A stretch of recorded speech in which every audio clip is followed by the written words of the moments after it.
Hello and welcome to Bootcamp. In this episode I'm going to talk you through a couple of patches I've made using the grain and formant simple oscillators to give you some ideas about how you might use them. So this first patch is a wavetable lead sound. Let's just hear it with the traditional wavetable oscillators. Now what I've done is just a very simple patch, nothing fancy here, just set it to mono mode to make it like a lead, and I've applied channel pressure, which is what we call aftertouch in the mod matrix, to modulate the index of the wavetable. So you can hear as I press on a key, it modulates the wavetable a little bit.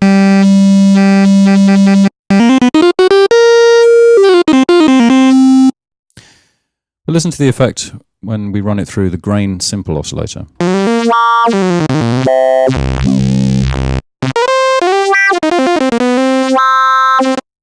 See, that aftertouch is now much more effective, and there's two reasons. Firstly, because I've kind of focused the formants all down into a lower range here. And I've also got the aftertouch modulating the formant shift. So as I push on the key, it sweeps them upwards. So you get a combination of the wavetable index being swept and also a kind of sync sound as well. And another lead sound I've made with the formant simple oscillators. And it's a different wavetable, but otherwise pretty much the same. And just to really show you the difference in the character.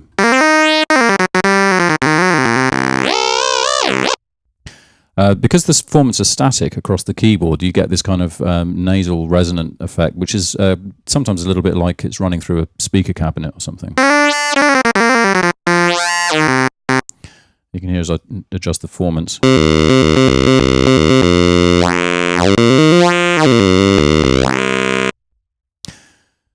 Now, another application, this is a very different effect here. I've created two oscillator patches.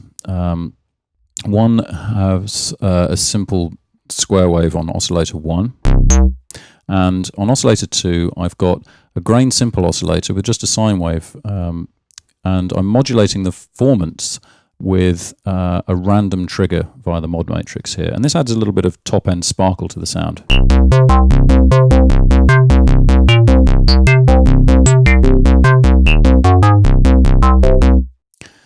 So this is what it sounds like without and with.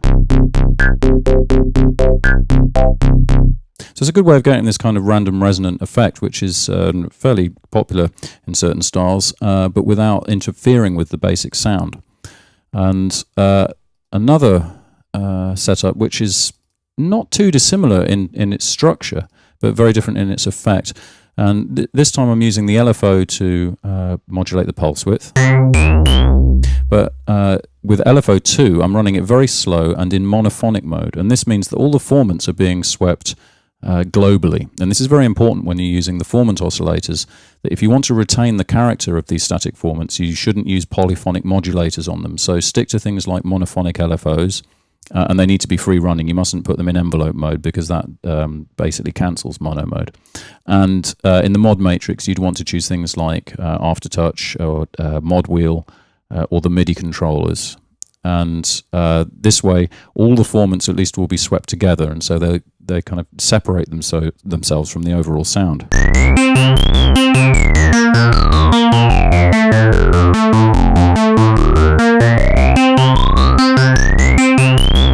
So you get this nice kind of flanging effect riding over the top.